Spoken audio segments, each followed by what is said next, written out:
Nah, sekarang saya ingin melihat apa sukacita, kebahagiaan yang sesungguhnya. Jadi kebahagiaan yang sesungguhnya saya lihat di dalam surat Rasul Paulus kepada jemaat di Galatia. Bab 5 ayat 16 sampai 26. Jadi di situ sukacita hanya ada dari buah-buah roh. Jadi di dalam Galatia saya hanya mengutip satu ayat, ini hanya saya kutip ayat 22 sampai 23. Di ayat 19 itu ada kata-kata perbuatan daging. Jadi di ayat 19 itu dikatakan perbuatan daging. Kenapa saya hilangkan? Anda kan nggak bawa kitab suci ya. Anda kan selalu percaya kepada imam. Jadi perbuatan daging itu telah nyata percabulan, kecemaran, hawa nafsu, penyembah berhala, sihir, dan seterusnya. Lalu bab ayat 22, tetapi buah roh ialah kasih, sukacita, damai sejahtera, kesabaran, kemurahan, kebaikan, kesetiaan, kelemah lembutan, penguasaan diri. Tidak ada hukum yang menentang hal-hal itu. Jadi kalau saudara-saudaraku melihat di sini, buah roh itu adalah sukacita, happiness yang malam hari ini kita bahas. Jadi kita di sini kalau melihat konsepnya Paulus mempertentangkan antara dua hal, yaitu satu, Paulus melihat sifat-sifat kebiasaan buruk, dan yang kedua adalah keutamaan. Jadi kalau kebiasaan buruk itu melawan Allah, keutamaan itu hidup di dalam Allah. Dan kalau sukacita, kasih, kesabaran, kemurahan, kelemah lembutan, ini adalah keutamaan, itu artinya apa? Paulus mau mengatakan bahwa ini tidak otomatis ada dalam diri kita. Ya, caranya begini. Mami mau coba lihat. Jadi, ada roh-roh yang berbicara hal yang lain. Jadi memang perlu iklan ya sedikit-sedikit. Jadi perhatikan, kalau kita sudah berbicara tentang keutamaan, Paulus berkata tentang keutamaan, itu harus dilatih. Itu harus diupayakan. Maka sukacita itu adalah keutamaan dalam hidup manusia yang bisa didapatkan kalau manusia melatih dirinya sendiri. Dan saudara-saudaraku, sikap buah-buah roh ini hanya ada dalam pribadi Yesus. Dan kalau kita tahu bahwa buah-buah ini ada dalam pribadi Yesus, maka kalau hidup kita ingin berkarakter seperti Yesus, kita harus hidup di dalam Yesus. Kalau kita sinkronkan, kalau kita bawa permenungan Paulus tentang buah-buah roh, dan buah-buah roh ini diketemukan sebagai karakter Yesus, maka hal yang tidak pernah bisa kita sangkal adalah kita mau berkarakter seperti itu, ya kita harus hidup di dalam orang itu. Dan bagaimana hidup di dalam orang itu? Ya kembali kepada Injil. Yohanes 15 ayat 1 sampai 8 berbicara tentang pokok anggur yang benar. Saya tuliskan di sini. Akulah pokok anggur yang benar dan Bapakulah pengusahanya. Setiap ranting padaku yang tidak berbuah dipotongnya, dan setiap ranting yang berbuah dibersihkannya, supaya ia lebih banyak berbuah. Kamu memang sudah bersih karena firman yang telah kukatakan kepadamu. Tinggallah di dalam aku dan aku di dalam kamu. Sama seperti ranting tidak dapat berbuah dari dirinya sendiri kalau ia tidak tinggal pada pokok anggur, demikian juga kamu tidak berbuah jikalau kamu tidak tinggal di dalam aku. Akulah pokok anggur dan kamulah ranting-rantingnya.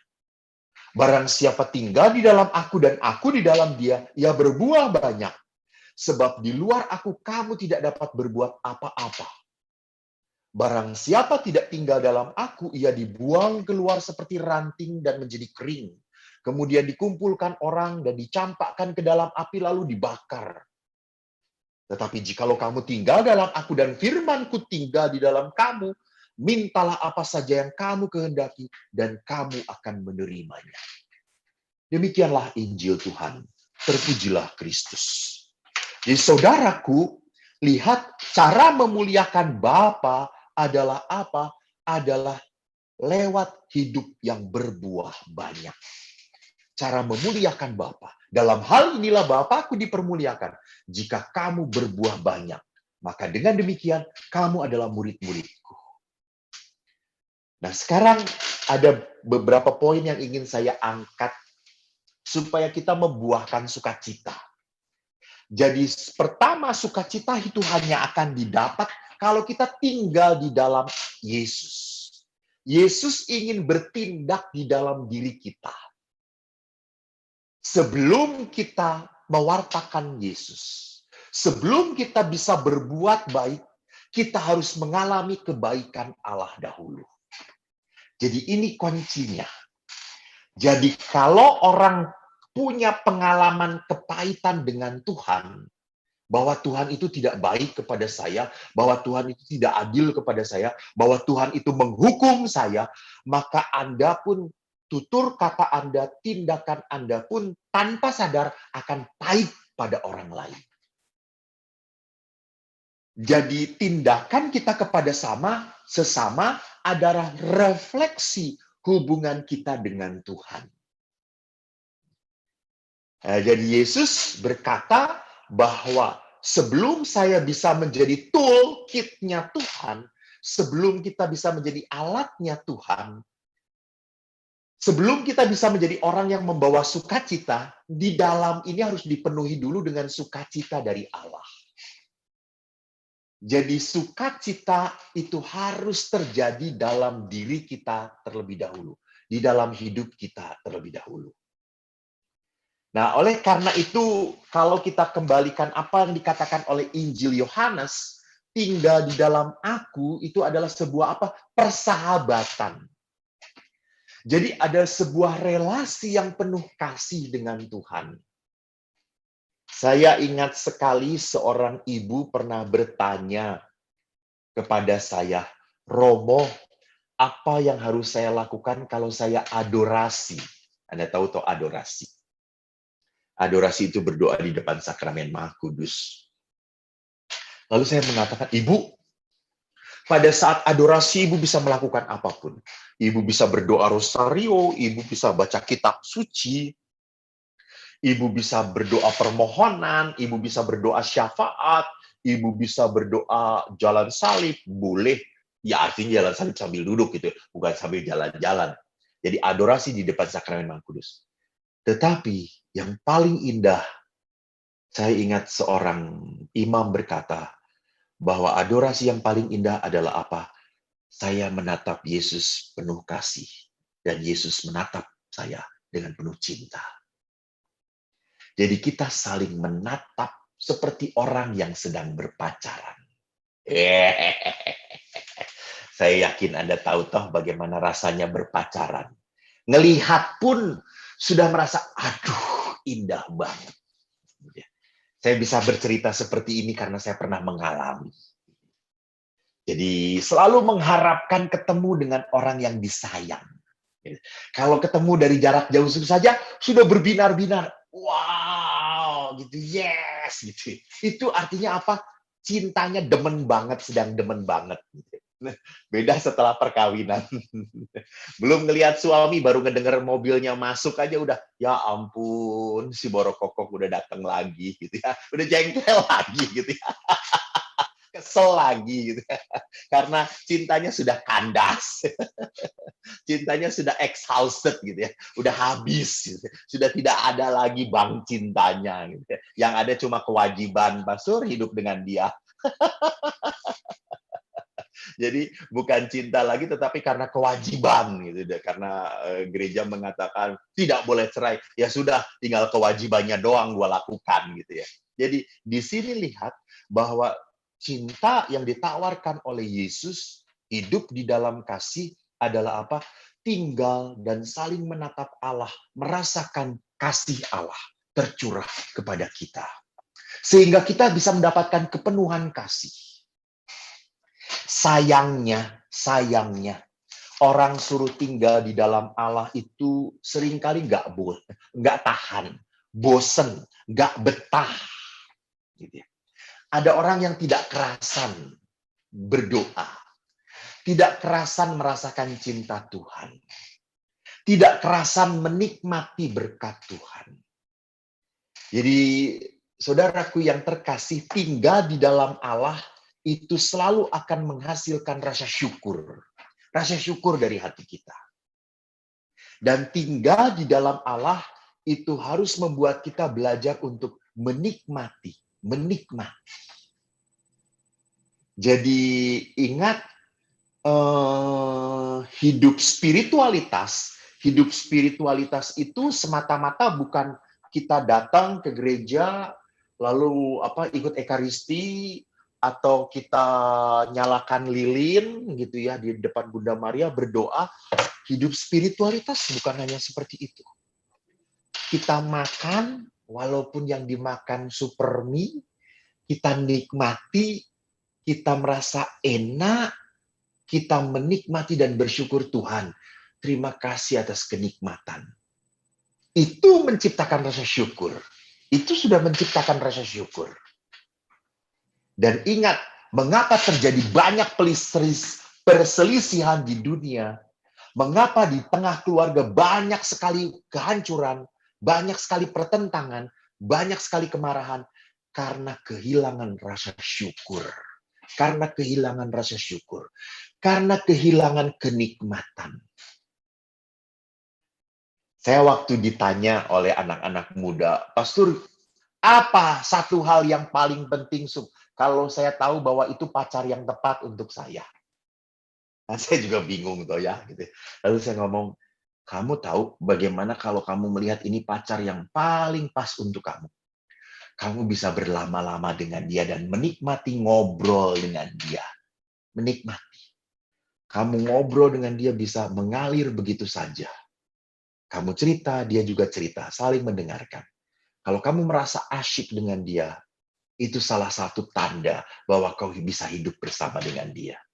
Anda bayangkan toh, kalau sedang pacaran aja nggak tahan bersama-sama, nggak tahan ngobrol, apalagi nanti setelah perkawinan. Wah, ingat, 50 tahun, 75 tahun penuh penderitaan, nggak betah, ngedengerin dia. Ya, karena waktu pacaran pun merasa tidak betah gitu ya. Jadi di situ, lihat saudara-saudara, tinggal di dalam kasih itu artinya apa? Saling menikmati sehingga akhirnya muncul rasa syukur, rasa terima kasih. Ini yang dimaksudkan oleh Tuhan. Yang kedua, supaya kita memperoleh rahmat sukacita, buah sukacita dalam hidup kita adalah apa? Yang tidak berbuah dipotong, yang berbuah dibersihkan supaya lebih berbuah. Jadi rupanya di sini kita hanya bisa menyiapkan hati kita supaya mendapatkan rahmat sukacita, buah sukacita. Jadi kita bisa menyiapkan hati kita dengan apa? Mengalami pemurnian batin. Apa itu pemurnian batin? Yang tidak berbuah dipotong, dikatakan oleh Yesus, dipotong. Itu berarti apa? Kita harus memangkas kelekatan dalam hidup kita. Ini kelekatan ini bahasa latihan rohaninya Ignatius.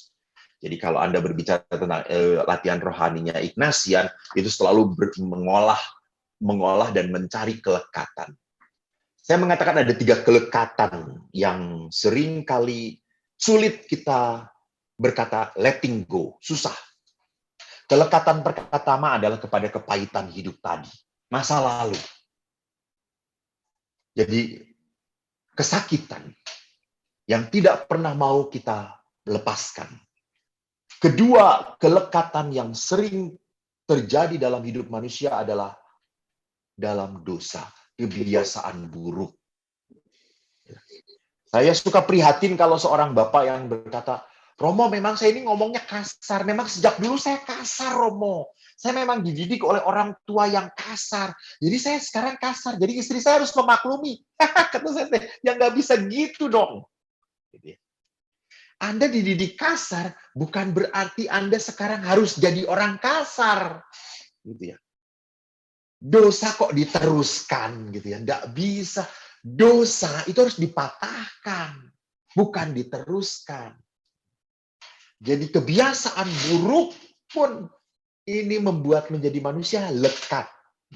Kebiasaan buruk lain juga ya tentu kan merokok, ngomongin orang, itu kebiasaan-kebiasaan buruk gitu ya. Sesuatu yang harus dilawan, dilepaskan dalam hidup kita, bukan malah jadi seneng gitu kan. Seringkali juga orang-orang ngomong, Romo kalau udah ngomongin orang tuh suka nerusin ya kita tuh. Nah itu gitu ya. Kita jadi, ih si pastor ini tuh kayak gini. Iya bener, gue juga pernah ngeliat tau enggak gitu ya. Wah saya juga sama, wah jadi rame. Jadi Anda pulang bukan sebagai orang yang dibenarkan oleh Allah gitu ya. Anda pulang sebagai para penghakim dan kelak kau akan dihakimi seperti engkau menghakimi pasturmu sendiri gitu ya. Jadi itu kelekatan yang kedua. Kelekatan yang ketiga adalah kerakusan. Kalau dalam bahasa Yakobus, engkau salah berdoa karena engkau berdoa untuk memuaskan hawa nafsumu. Jadi keserakahan itu adalah hidup semata-mata hanya untuk memuaskan nafsu kita. Ini 3 hal yang harus dipotong, kelekatan-kelekatan ini dalam hidup kita. Dan yang kedua tadi Tuhan berkata menarik, hal yang harus dibersihkan di dalam hidup kita. Yang berbuah, dibersihkannya supaya lebih berbuah. Apa yang harus dibersihkan? Misalnya Anda sudah pelayanan, bagus itu bagus. Di dalam keluarga pun Anda melayani orang-orang yang dicintai oleh Anda. Bagus. Tapi sejauh mana kita melayani orang yang dicintai seperti kita melayani Kristus adanya. Ini spiritualitas. Jadi saya membuatkan kopi untuk suami, jangan membayangkan suaminya, jangan. Karena suka menjengkelkan gitu ya. Kalau Anda membayangkan suaminya pasti makin jengkel dan nggak jadi. Jadi nggak membuat nggak jadi gitu. Dia juga menjengkelkan. Saya ingat sekali pengalaman saya di rumah retret karena saya mengalami 25 tahun ya. Di rumah retret itu kami punya istilah. Di rumah retret itu kan sering ada istilah tomat gitu ya. Di rumah retret tobat, balik-balik kumat. Gitu ya. Dan makanya kumatnya makin parah. Itu ada dalam kitab suci. Di saat kau mengusir satu roh jahat, dia akan datang 1000 roh jahat yang lain gitu. Sehingga kamu makin buruk keadaannya dari sebelumnya gitu. Jadi sebelum retret jadi lebih buruk, bisa jadi gitu, bisa jadi kalau tidak waspada. Jadi waktu retret ibu-ibu WK waktu kita beri renungan, wah mereka menangis-nangis tentang suaminya. Dan akhirnya mereka berkata, Romo pulang ke rumah saya akan makin menyayangi suami. Saya betul Romo, saya takut kehilangan suami saya Romo, betul saya takut sekali. Saya sangat sayang sekali dengan suami saya. Saya setelah dipikir-pikir, setelah direnungkan, pasti saya tidak bisa hidup tanpa suami saya Romo. Pasti tidak bisa hidup Romo. Saya akan mengasihi dia Romo. Saya akan menerima dia apa adanya Romo. Lalu saya hanya berkata syukur pada Allah, syukur pada Allah, haleluya, syukur pada Allah gitu ya. Lalu nanti kasih tahu ya Bu ya, apakah terjadi atau tidak gitu ya. Lalu beberapa hari kemudian ibu itu telepon, Romo, maaf Romo, kenapa Bu? Ya, saya di rumah retret memang sangat ingin melayani dan mencintai suami. Pas pulang ke rumah, Romo, saya melihat suami saya sedang santai, duduk-duduk sambil merokok, rumah nggak beres, dia diem aja nggak mau ngeberesin. Jengkel lagi saya, Romo. Lalu saya berkata, gue nggak akan mencintai dia, gue memang sebel, udahlah sebel aja, udah gini aja adanya gitu ya. Jadi lihat. Jadi kita tidak pernah bisa melihat Kristus dalam sosok yang kita layani. Ini spiritualitas. Ini spiritualitas. Maka kalau kita kembali kepada surat Rasul Paulus kepada jemaat di Kolose bab 3 ayat 23, dikatakan apa? apapun juga yang kamu perbuat, perbuatlah dengan segenap hatimu, seperti untuk Tuhan dan bukan untuk manusia. Jadi apa yang harus dibersihkan? Motivasi kita. Maka saya pegang anduk. Motivasi kita. Ingat, apa yang ditanyakan oleh Yesus sebelum dia menghadap ke Allah Bapa kepada Petrus. Do you love me? Do you love me? Yesus nggak penting pelayanan-pelayanan. Yesus mau menanyakan motivasinya. Do you love me? Apakah engkau melakukan semua pelayanan karena mencintai Kristus atau mencintai diri kamu? Atau karena kau ingin penghargaan? Atau kau ingin mencari arti doang? Bukan sebagai ungkapan cinta. Maka saya kalau pada saat jengkel gitu ya, melakukan sesuatu untuk teman saya, akhirnya saya tidak membayangkan teman itu. Saya bayangkan ini untuk Tuhan, ini untuk Yesus. Saya ngomong pada diri sendiri, Yesus ini untuk engkau, untuk engkau. Jadi saya panasin makanan, saya buatkan makanan juga, ini untuk Yesus, ini untuk Yesus. Jadi saya buat seenak mungkin, senikmat mungkin. Dan hebatnya teman saya jadi senang sekali. Dan dia jadi ngomong, kok terus ya makan buatin untuk kita ya, kampret nggak gitu ya. Karena membuat yang terbaik, jadi diterusin, suruh kerja terus gitu ya. Gue pikir mau gantian gitu. Tapi itu, apa yang saya mau katakan, pemurnian batin adalah keberanian kita untuk apa? Untuk melihat dalam hati kita, apakah saya melakukan semuanya ini demi Kristus atau bukan. Selanjutnya, saya tinggal sedikit lagi, saudara-saudara jangan takut. Setelah kita dipotong, dibersihkan, pertanyaannya untuk apa kita dibersihkan? Dimurnikan batin kita. Rupanya Allah ingin memurnikan batin kita supaya kita makin terikat dan terpusat pada Allah. Jadi Yesus itu mau memperlihatkan kepada kita, kita tidak akan pernah bisa membuahkan kebaikan kalau kita tidak pernah tercangkok pada Tuhan. Maka Yesus mengatakan kamu ranting dan Kristus itu cabang. Jadi ranting itu bisa berbuah kalau nancep pada cabangnya, kalau tinggal pada cabangnya. Jadi kebaikan itu terjadi dalam hidup kita bukan karena kita orang baik, bukan. Kan ada tuh orang-orang tertentu yang memang punya sifat baik gitu ya. Ada orang tertentu yang memang sejak kecil dia dididik untuk menjadi peka. Dia mungkin kebaikannya otomatis, begitu saja gitu ya, begitu saja, otomatis.